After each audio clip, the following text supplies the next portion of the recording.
I am delighted to welcome you all to this very important presidential summit on universal health coverage, the vehicle for sustainable growth and development. This summit reaffirms our resolve to find solutions to our health system challenges, as well as invest strategically to improve equitable access to healthcare at all levels. This is in line with the transformation agenda of Mr. President and the UN General Assembly's resolution on universal health coverage USC in December 2012. Let me define USC for better appreciation by all of us. Universal health coverage, as defined by the World Health Organization, is a target in which all people have access to health services and do not suffer financial hardship paying for them. Mr. President has already set the bold target of achieving 30% health insurance coverage in Nigeria by the end of 2015. I thank His Excellency President Goodluck Jonathan for hosting this most important meeting at this critical time in the history of our nation. It is indeed a most valuable centenary present. There is strong evidence that investments in health and nutrition are not only good for people's health, but also for economic development. At the macroeconomic level, data from the East Asian countries such as Thailand, South Korea, Malaysia, and China that have achieved both health and wealth show that improvements in health, by such as reduction in infant mortality rates, actually came before their economic takeoff. Similarly, China showed the greatest improvements in stunting rates long before the economic boom. At the micro level, there is strong evidence in Africa and elsewhere that investing in the health of young children has proven payoffs in terms of productivity and family wealth, as well as human capital in these countries. For instance, in Guatemala, boys exposed to an early childhood nutrition program before the age of 3 earned 46% more 30 years later. The report of the Commission on Macroeconomics and Health showed that improvement in life expectancy at birth is associated with an annual economic growth of about 0.4% per annum. Universal health coverage would therefore ensure that as a country, we make the right investments in human development that will enable us reap the demographic dividend and usher in a period of economic growth similar to the pattern observed in East Asia. We recognize the central role of political will and commitment at all levels in achieving universal health coverage, and have invited you to build consensus on collective actions that will fast-track progress towards universal health coverage.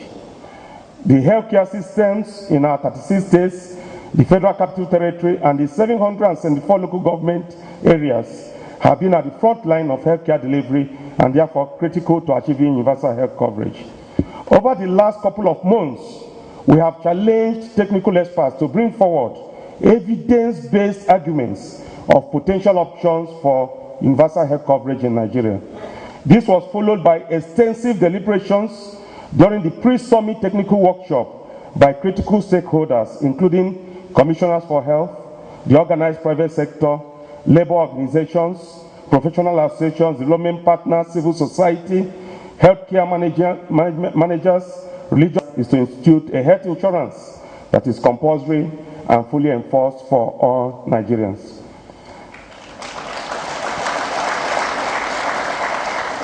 The technical session also, as consensus, decided as a minimum, we should advocate for one functional primary healthcare facility in every ward, not local government now, every ward in the country, with strengthened linkages to communities and referral facilities.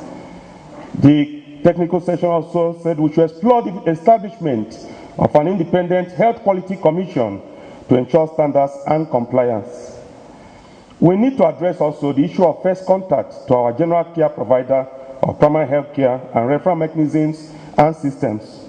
We need to have appropriately appropriate regulatory framework that will ensure that, for instance, a citizen from Lagos and register with a health care provider in Lagos can access the same level of care in the event that he or she falls sick while in Zamfara State. We need to allocate responsibilities to the different level of care and establish a reference system that works. Funding universal health coverage in a more sustainable manner will involve exploring innovative ways of financing health other than budgetary provisions. Experiences from other countries and analysis of opportunities within our country give us confidence that we can raise sufficient additional funds to achieve universal health coverage within the next 5 to 10 years. And I would like to share with you a few scenarios for generating funds for universal health coverage, just as a way of getting us thinking.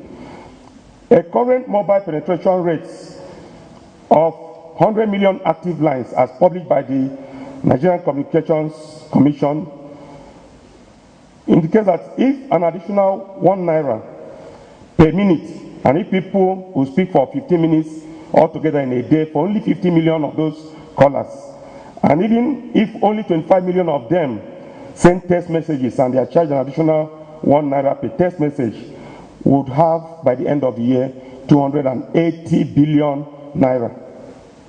Contrast it with the total budget proposal sent to the National Assembly for all of the whole federal health sector, including salaries for 2014, which is at 265 billion naira.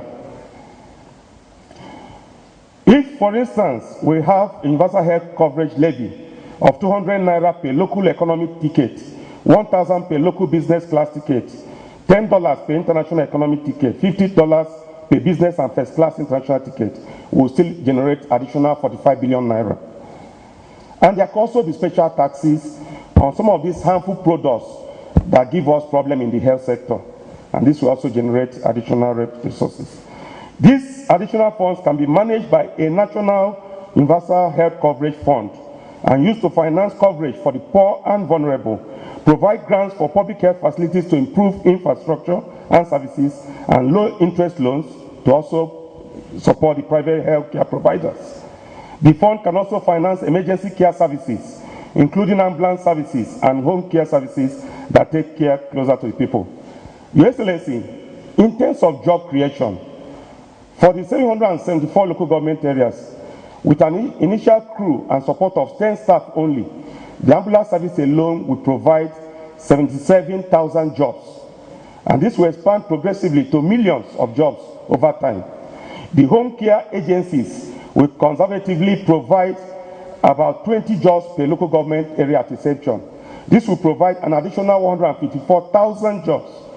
In addition to the necessary expansion of facilities and services nationwide to meet with increasing demand, it is estimated that within the first year, besides providing resources for universal health coverage, at least a consecutive number of 1 million jobs would have been created for Nigerians directly in the health sector, with many indirect jobs. Your Excellencies, distinguished ladies and gentlemen, we are told that after the Chinese army, there is actually the National Health Scheme of the UK that provides the greatest number of jobs in the whole world. We can do it in Nigeria in the health sector. I will now round up by saying, Your Excellency, that as we discuss further today on ways of actualizing universal health coverage in Nigeria, I will urge every participant here to identify with bold but pragmatic. Be very bold but very practical, and put out those practical solutions.